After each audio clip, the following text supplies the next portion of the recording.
County Board of Commissioners meeting to order. We'll stand for the Pledge of Allegiance. I pledge allegiance To the flag of the United States of America and to the republic for which it stands, one nation, under God, indivisible, with liberty and justice for all.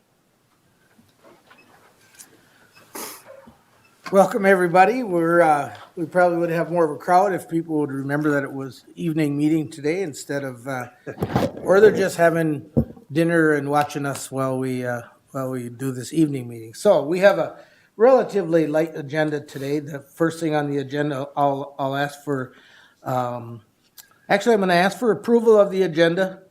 And if you want to pull anything off the, no, we'll pull it off the agenda now, off the consent agenda, if you want to do that at this point. Any items you want to pull off the consent agenda? Hearing none, then I'll ask for approval of the agenda. I so move, Mr. Chair. We have a motion, and do I have a second? I'll second it. We have a second. Any discussion? Hearing none, all in favor signify by saying aye. Aye. Opposed, same sign. Motion carries. And the consent agenda items are approval of legal and iCompass County Board minutes from the last meeting, and these were all in your packet. Approval of the auditor's warrants and claims, the bills, the Pioneer Library lease amendment agreement, the 2024 Safe Avenues and Harmony Visitation Center contract. These are all renewal contracts with slight modifications, basically cost of living increases for these contracts. And then the last one is the Glacial Lakes Snowmobile Trail Grant Acceptance, and that's a pass-through grant from the DNR, I think, or whomever it's from. So I'd ask for a motion on the consent agenda. Also move. We have a motion to approve the consent agenda. Do I have a second? I'll second. We have a second. Any discussion? All in favor signify by saying aye. Aye. Opposed, same sign. Motion carries. By the way, Commissioner Dwayne Anderson is home ill tonight, so if you're seeing the empty chair, that's just it. So we wish, he didn't want to expose anybody right before Christmas in case he had something that was a little bit contagious. So now we'll move into the resumption, I think it is, of a public hearing for solid waste ordinance amendments.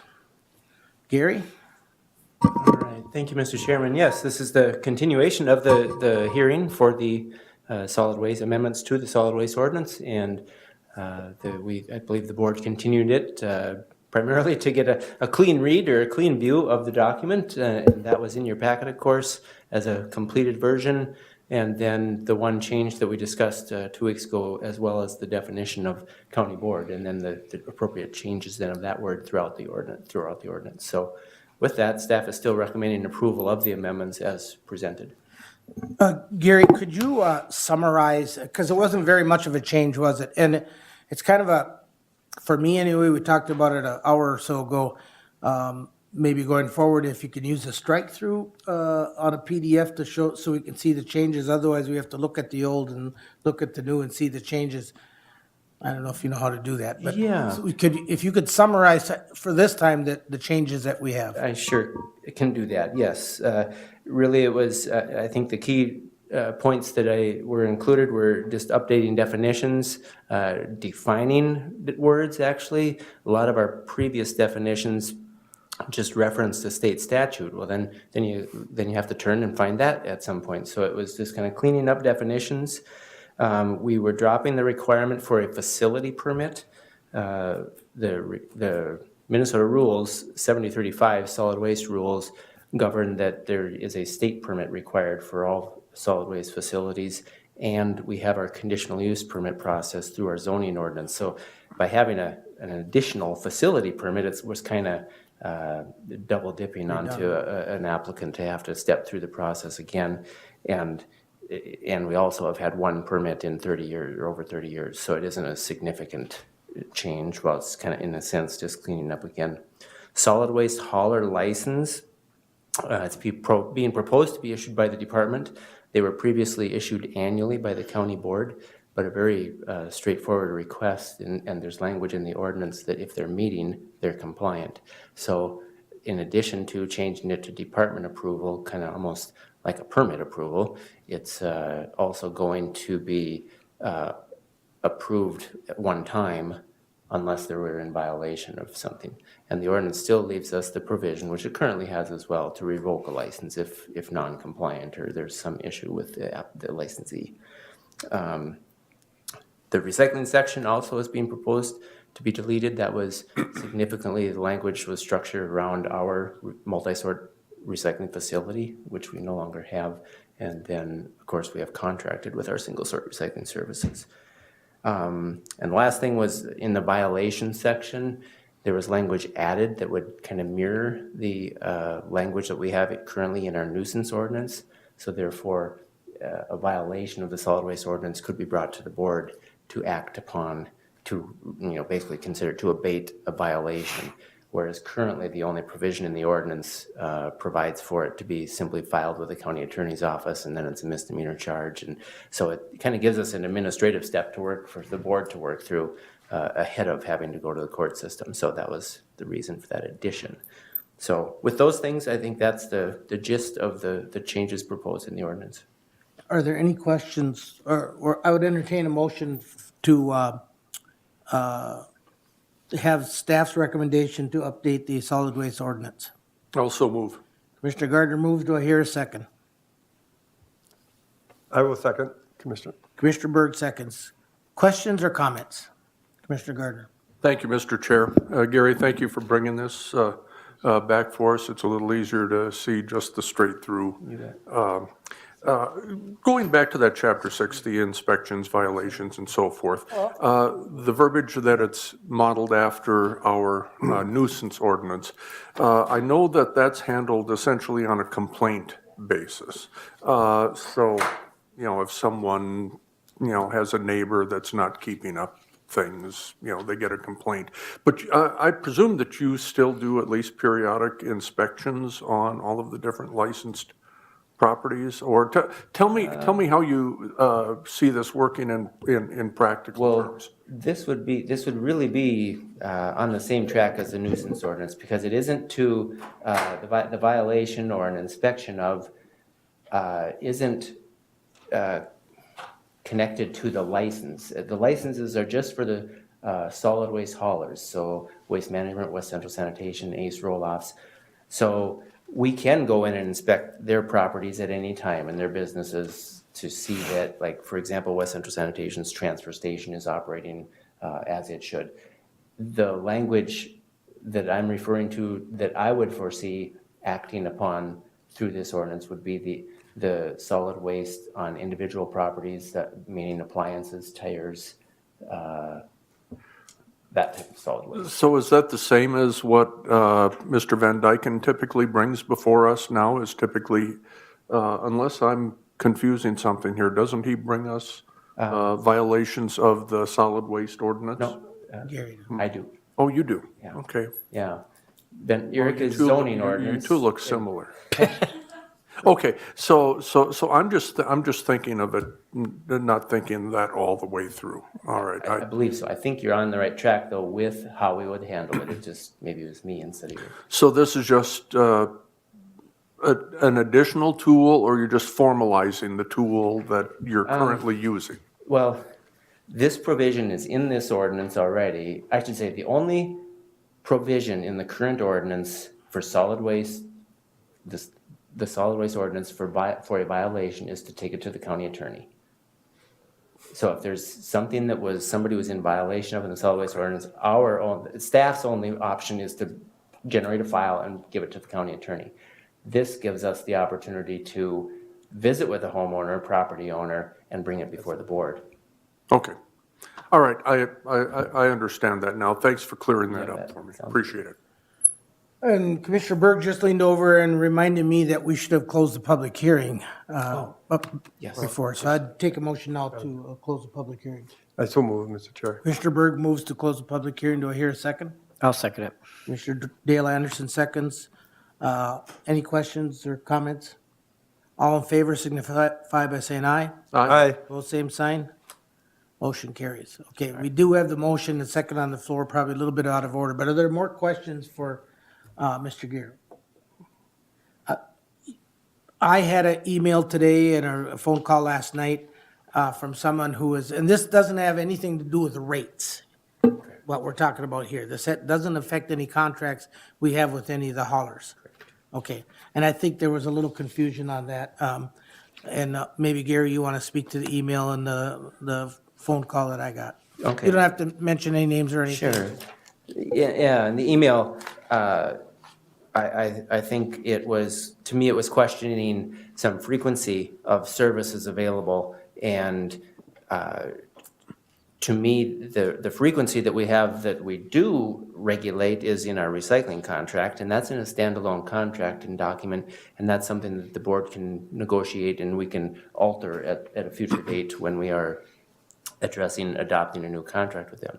Solid waste haulers, the question was kind of framed around that as well, but solid waste is a standalone agreement between property owners and individual businesses, and I guess historically, staff has felt that that's the best place for that, so that there are options available to people to be able to hire who they would choose to offer their service and or to self-haul as well, since we have the landfill in our own county. Right. The person that was contacting us was frustrated that the service got reduced from every week to every 2 weeks, but the rate of pay didn't get changed any. And so I understand the frustration, and the person that their options are to find a different hauler. And it's not, the county doesn't handle Engage that in part. that. And that, again, to be clear, that was the solid waste collection that she was Right. addressing. Right.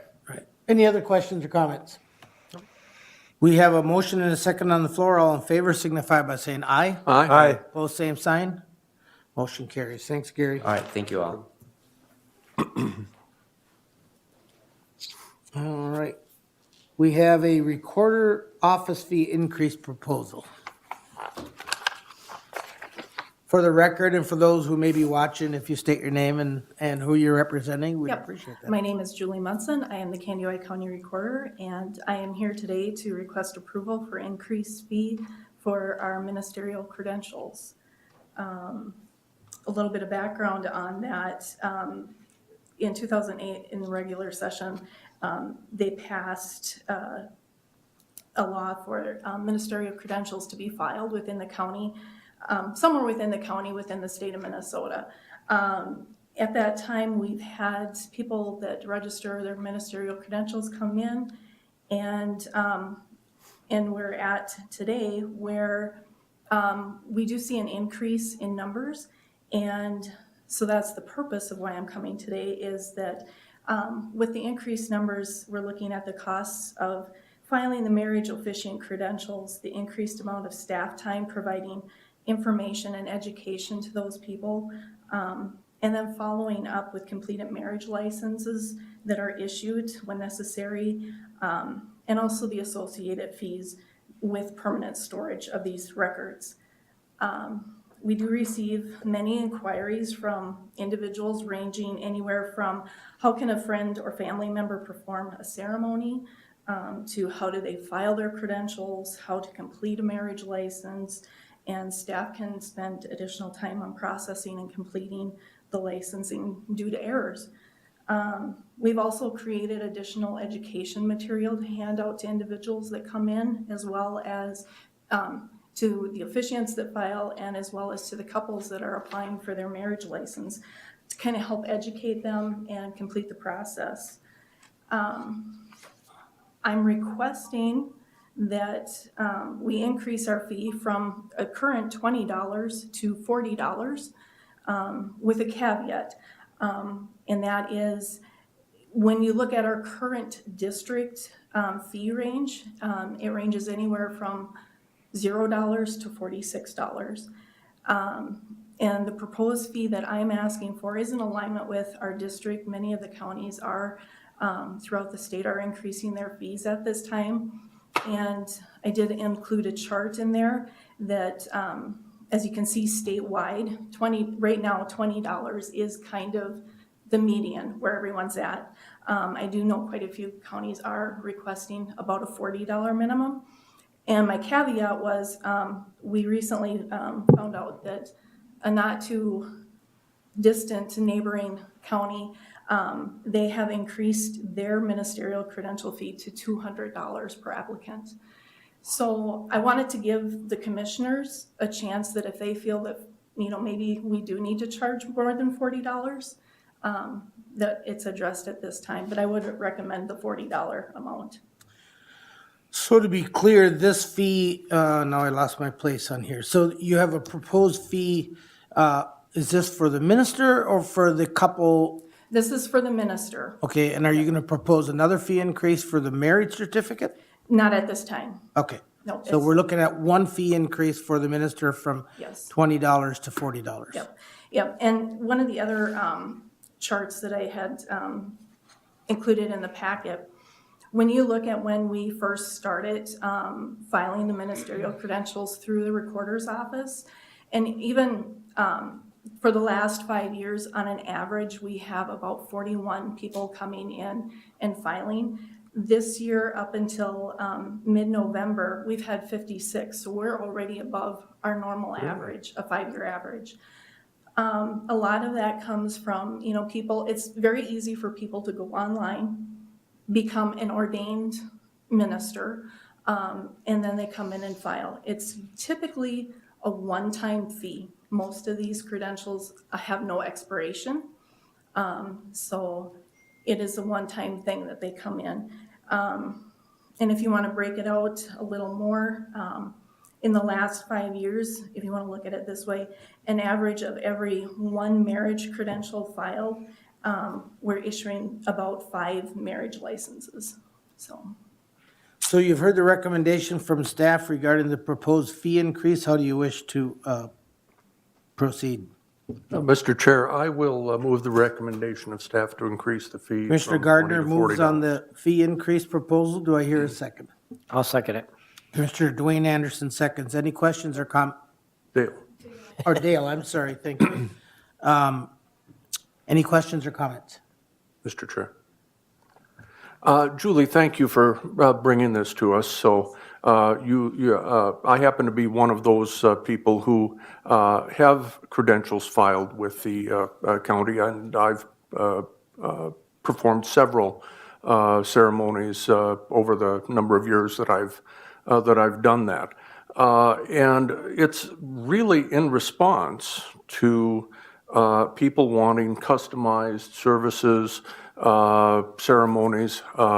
Many are, unchurched or don't have a church home, or they want to have just something that is special just for them. And so I like the idea of continuing to keep this an affordable thing for people to do. The $200 by the other county seems almost punitive, and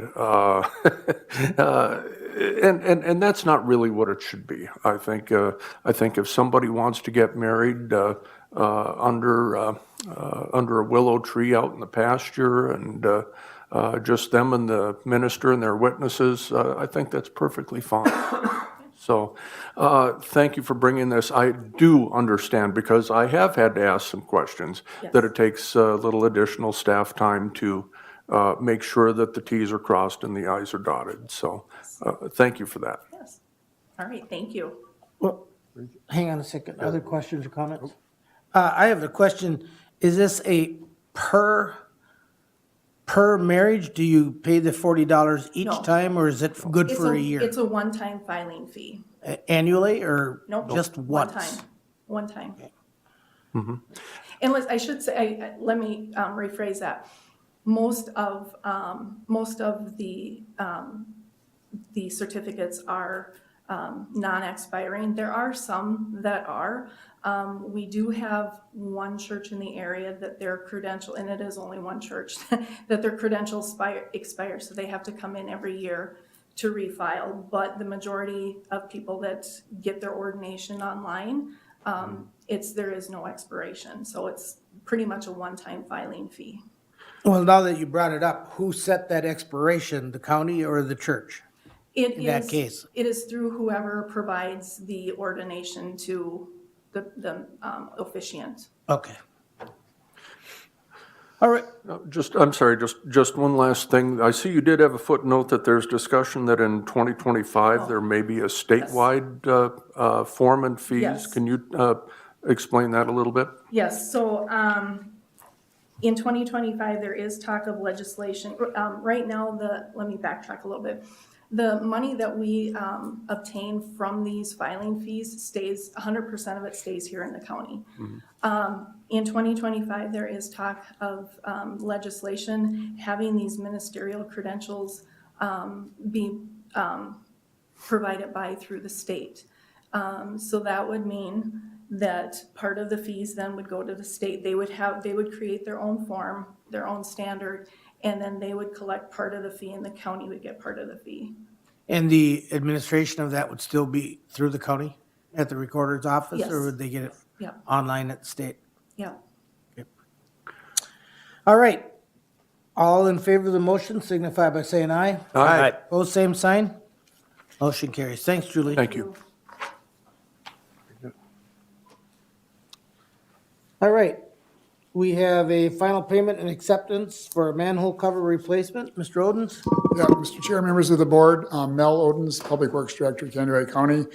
What you've got in your packet is a final, and it's the final retainage for a project we did on North Shore Drive. And it was a manhole replacement, I think a 20 or 22-foot manhole that we found, quite honestly, accidentally, just so you know, when we overlaid North Shore Drive, in case anybody wants to know how we got there. We were adjusting all the covers, and when we opened it up and we do inspections, but not on our deep ones, we noticed that we had a lot of corrosion happening on the inside, and so we had it tested, and so we replaced it. So we were able to use excess bond money from our, so it was no cost, if you will, to the ratepayers. So we have all the closeout documents received. We have a 2-year warranty on this. We've televised it. And so it's my recommendation, Mr. Chair, to accept the project and authorize final payment in the amount of $11,887.50 to Crow River Construction. So you have heard staff recommendation on the final payment for the manhole cover replacement. How do you wish to proceed? Also move to approve it. Commissioner Dale Anderson moves. Do I hear a second? I'll second it. Commissioner Berg seconds. This seems like an awful high price to replace a manhole, and there's a little story behind it. I know the Sanitary Sewer and Water Commission did bring this recommendation for this final payment, but it's this board that has to make the final call. So maybe you want to explain a little bit how deep they had to go Well, yeah, and there- the well, spot the- that it was at. There was, so everything you see, about 95% of the flow of this waste treatment plant goes through this manhole. So that's number one. Like I always tell people, water doesn't stop. People continue to use their facilities. And so when all the water goes through this, you have to maintain service, just like when we do a plant upgrade. That's why they're expensive. So it's, the manhole itself was 20 feet deep. And then you have to over excavate, and then you have an outside drop. And you're doing all this under, quote, under live conditions. Okay, so you have to provide a bypass. And the bypass is complicated even more because the sewage coming from the west side, when we call an outside drop, it drops. In fact, you can put it up on the screen. You don't need my whiteboard action, you can just look. Yeah. Mr. Chair, yes, I was looking at the picture and going, oh my goodness, this is a major. It was.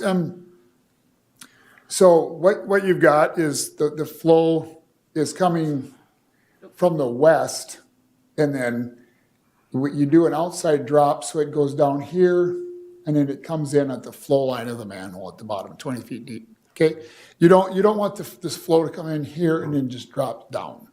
Okay, because that was the original reason that it was a problem, because the hydrogen sulfide that's released when oxygen is mixed with sewage, that's a byproduct. It's hydrogen sulfide, which is very corrosive, and that's what happened to the inside of the old manhole.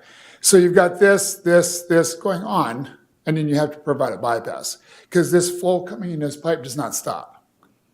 So you had to intercept it, run it. It was closed for 2 weeks. And then you're also detouring traffic, so you have a detour set up. So you're down there, and then if you can see the sheet piling right here, that was the change order because we're down pretty deep and we're in granular material. And so our sidewalls of our trench started to come in. So we had to pause it a few days to get this sheet pile driven in here. But on the top one, you can see the condition of the pipe. So you might ask, are we going to have this again in 20 years? No, because we lined it this time. Okay. So anyway, to briefly explain, it's more than a manhole. You're 20-some feet in the ground. You're under 95% of the flow that's coming through. You got sidewalls that want to come in. You're detouring traffic. So you are paying a little bit of risk as well. I mean, we're just going to admit it because you don't really know what's going to all happen. So it's expensive. As dry as the summer was, didn't we get an inch or two of rain when the project was open? When we got that, Or maybe look more. at the records, we got an inch or two of rain the time we had it open. Yes. So, Mr. yep. Chair, could you, Mr. Oden, the very first picture, would you put that up too? Yeah, or- that one. right. Yeah, This one? yeah, that really So shows this, how deep, the this very is top looking, one. this is looking down, and this is the old manhole structure when we're trying to get it out. And part of the problem too is because it was so corroded Yeah. that it was just, we found the steps of the manhole laying in the bottom because it had already fallen off. We're not trying to portray that we don't watch our system, but this is the one manhole that is probably the outlier because it's the main drop on North Shore Drive. But it's all fixed. It's all good. And that was right by Lone Tree, wasn't it? It's about 3/4 of a mile west of Lone Tree. It's right as you go up the hill. Wow, Yep. good product. But it's expensive. The wastewater world is just expensive because you're dealing with, not material you want to just handle, so you got to take precaution because you don't know what's in it. It's not clean water. It's sewage. All right, well, thank you for that. Forget where we're at. We have a motion on it, right? Yep. So all in favor signify by saying aye. Aye. Opposed, same sign.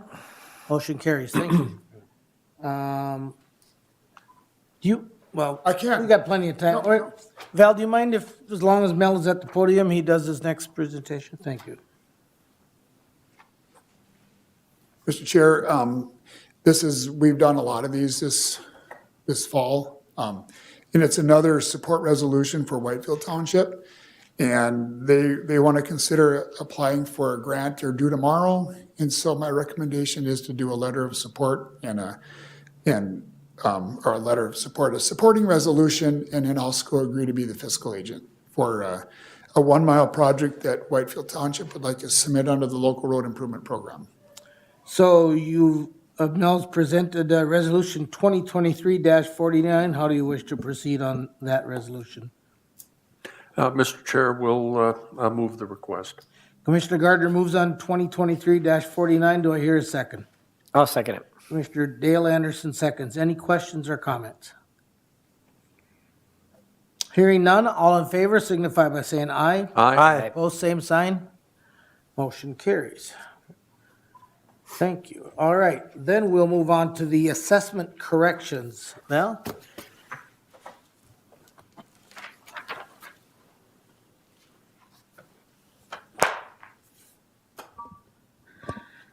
Good evening. My name is Val Savor. I'm the county assessor. Once a year, I have to bring any corrections that were made to our assessment after the County Board of Appeals of Equalization. And most of these are pretty standard. They're exempt to taxable or taxable to exempt, which technically they're with justification and they're with an application. So, but we keep track of everything in our office just so that when my abstract doesn't match, when I submit it in March, I have a record as to why the abstract doesn't match anymore. And so most of these are pretty standard. There's a big grouping of forfeited properties, which they're forfeited typically for lack of tax payment, and the rest of them are whether they're taxable to exempt or exempt to taxable. So it's just a very complete compiled list of what's happened with our assessment records actually from the beginning of the year, because we do keep track of them all along. And I just do need a motion and a vote on it, so it's in the record. And so I can have that to make sure that I'm compliant with the state of Minnesota. So you heard the assessment corrections presentation. Any questions on this one? I'm going to see if there's any questions before I ask for a motion. Pretty straightforward. There's always some. Go ahead, Commissioner Gardner. Thank you, Mr. Chair. Val, just real briefly, I see that there are a number of these that are forfeitures. Yep. As we know, the Supreme Court basically threw out our forfeiture law this last year around. Are these all past the redemption period, and or are they still earlier in that process? I believe once they go to the forfeiture status that they've met all the requirements so that they are no longer in control of the property owner because they've forfeited them due to a lack of payment. And as far as how the new law is going to apply, that's really an auditor. He's going to deal with that part of it as to how this is going to work. But they have been taken out of the property owner's name and turned into the state of Minnesota. State of Minnesota, and then we administer this for the Yes. state of Minnesota, and we earn their eternal gratitude for that. Well, if we do anything with that property, in any redemption, or not redemption, remediation or anything like that, that's all on us. So, this is something that is going to continue to be an issue for us and for our taxpayers, trying to figure out, and hopefully the legislature addresses this in this next session, because there are counties that have all sorts of tax forfeited lands that they're really need this sorted out. So I'm Yes. just curious. Thank you. Yep. So I'm understanding the question that Commissioner Gardner asked is that will these go on the for sale list in May? Or is it 3 years first that we have to? No, I think they've already exceeded that, At 3 and I have them on my desk, the bulk of these, and I have to gain access to them and reassess them, and then they should be able to go on to, I'll put a recommended starting bid, and then they will go to the auction as soon as they can go, when we have the paperwork compiled and ready to go. Yeah, as Commissioner Gardner also said that there's been a U.S. Supreme Court decision regarding forfeited properties, and I don't know how counties are going to proceed to go through the cost and the effort of selling this, only to find out that Some of the probably end money, up having to send the money back, or do we wait until the legislature settles? Because there most likely will be legislation at the state of Minnesota this year to handle this in some way different than what it is. So it was a rather slam dunk. 9-0, the Supreme Court justices ruled. So oh, really? I will entertain a motion to accept the recommendation of the ledger corrections from the assessor's office. Mr. Chair, I so move accept the recommendations. Commissioner Berg moves on the Corrections. assessor's recommendations on the ledger corrections. Do I hear a second? I'll second. Commissioner Gardner seconds. Any further comments or questions? Just a question. Seems like there's a large number. Is this typical? Well, so typically, well, the exempt to taxable, taxable to exempt, those we get every year. So if they purchase them prior to July 1st, then they automatically will go exempt for next year. If they purchase them after July 1st, then they stay taxable for 2024. So, but we keep track of them, and a lot of these I'm not required to report because they are, a mandated sort of a thing, but I turn them in just because I want to keep track of what's changed in my, my abstract, because I submit the abstract in August, and then I resubmit it in March, and, there's almost $3 million worth of value here, and I have to be able to explain it to my head. It's like, where did it go? So I need to keep a running list of it, and I don't separate it out by just corrections or just exempt to taxable or taxable exempt or forfeiture in this case. So it's just my personal list of what happened. Mr. Chair, yes, thank you. Yes, I'd like to say, I appreciate that. The board appreciates that, I'm sure, that we hear what's going on, what's happening. That's, thank you. Yep. Bringing it forward. So, in the last column, the change in valuation, explain that a little bit. I'm sure that's So- not the taxes owed, but Nope, that's strictly a value number. So like the first one on the list, it says exempt to taxable. So it went off of the exempt records and we moved it over to the taxable side of it. And so this may have been it could have been any number of things. It could have been a church that sold and went taxable. It could have been we sold a government building to somebody. Yep, some of the group housing type properties, residential stuff, they sell, they're exempt under a church ownership and they could go to a private party. Many of these are, there could be any number of things that are happening in here. The state of Minnesota sells their excess land. That's what some of these are. They went from taxable to the state of Minnesota took them. And so that's, technically a give back to the state instantly, so they come off of our tax rolls. And so it's a variety of things happening here. There's, most of anything that would have been an assessor error or correction, we try to catch at the county board, and we would bring to you in a sort of a recommendation. And I do have one that's currently on my desk that we're actually going to do an evaluation abatement, which will go through the county or the state's procedures, and so it goes on file as an actual abatement. It's not necessarily a correction, so it's not on this, but it'll actually have its own documentation for it was changed because of an abatement. So staying on that same column there, if you go down to the forfeiture, and we'll just take the second one there at 145,700, is that what the value was prior to going into forfeiture? Yes.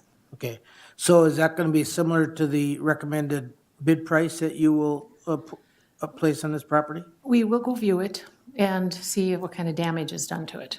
And so that's the big part of it is as to what kind of damage was done to the property prior to it going. It could, some of these, if they're in our regular quintile visits and we've been there recently, it could change nothing. If we haven't been there in 3 years, because our quintile, we visit 20% every year, and, there's significant damage. One of the properties I went through that they had shot holes through every floor through to the ceiling. They had, tore the doors off. There was holes in every wall. There was graffiti throughout the house. Obviously I'm not going to leave that assessed value on that property. I would be taking that value down prior to it for the next year's assessment.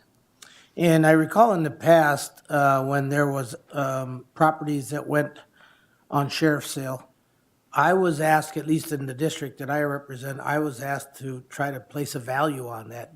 So we aren't going to be expected to do that anymore? No, a couple of years back, they brought that form to me and they said that it would probably come better from my office than from you guys looking at it and having no, comparisons as to how to value it. So these forms came to my desk now, but I have a pile of them that are lockouts and we need to go view them, and I haven't gotten keys yet, so I will be going to view all of these properties before we get a final number put on them. Okay, thank you. And I've lost track if we have a motion. Yes. We do? Any other comments or questions? Thanks, Karen. All in favor signify by saying aye. All right, Opposed, same sign. Motion carries. Thank All you. right, thank you. All right, we have no other regular business to come before the board.